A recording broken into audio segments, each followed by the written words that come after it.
अस्सलाम वालेकुम नाज़रीन, रजब बट की एहलिया ईमान फातिमा ने सोशल मीडिया प्लेटफॉर्म्स पर शेयर किया है कि मुझे डाइवोर्स हो चुकी है और डाइवोर्स के डॉक्यूमेंट्स भी उन्होंने शेयर किए।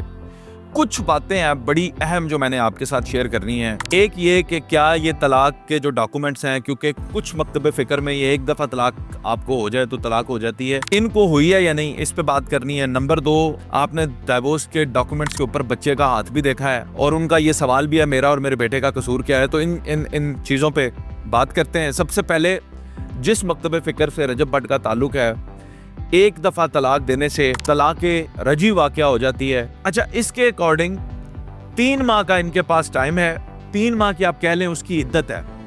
इस इद्दत के दौरान अगर रजब बट रुजू कर लेते हैं उनसे तो ये तलाक नहीं होगी और उनका निकाह जो है वो इसी तरह रहेगा। लेकिन अगर 3 माह के अंदर वो रुजू नहीं करते तो फिर ये निकाह जो है वो ख़त्म हो जाएगा।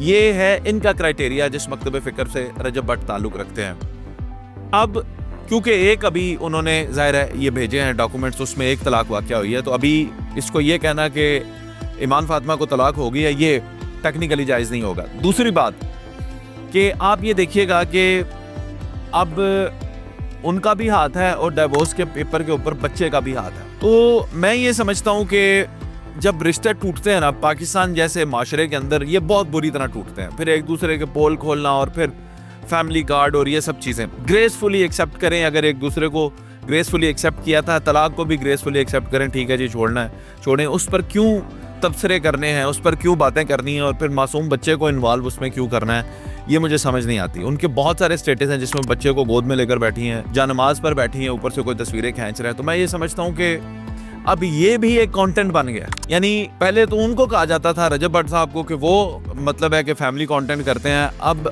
ईमान भी फैमिली कंटेंट ही बना रही हैं। अगर आप इस नुक्ता नज़र से देखें तो ये कंटेंट ही है उनके लिए कि अब डाइवोर्स भी एक कंटेंट। अब इसमें अहम बात यह है कि जिनका भी किरदार था इस रिश्ते को तोड़ने में, वो कामयाब रहे और वो लोग कमज़ोर रहे जो इस रिश्ते को जोड़ना चाहते थे। इसमें मैं समझता हूँ ओन जो है, जो ईमान के भाई हैं, मुझे उनका किरदार बिल्कुल समझ नहीं आया। उनकी गुफ्तगू से वो रजब को हमेशा भाई कह के बुलाते हैं, इज़्ज़त भी करते हैं, कुरान पे हाथ भी रखा कि मैं बहन का घर बसाना चाहता हूँ। लेकिन दूसरी तरफ वो उनके अगेंस्ट ऐसी बातें भी कर देते हैं कि जिससे वो बहुत ज़िद्द हो जाते हैं, बहुत चिढ़ जाते हैं, ऑफेंसिव हो जाते हैं। तो मुझे उनका भी किरदार समझ नहीं आया। अलबत्ता अब सोशल मीडिया पर बाज़ाब्ता तौर पर आप ये कह सकते हैं कि डाइवोर्स का प्रोसेस जो है वो शुरू हो गया, लेकिन ईमान फातिमा को डाइवोर्स हो चुकी है, ये कहना अभी टेक्निकली ठीक नहीं है। आप भी इस पे कमेंट करें, अपनी राय बताएं। आप इस रिश्ते को चलता देखना चाहते थे या बहुत सारे लोग ऐसे भी हैं जो चाहते थे कि इनकी डाइवोर्स हो जाए।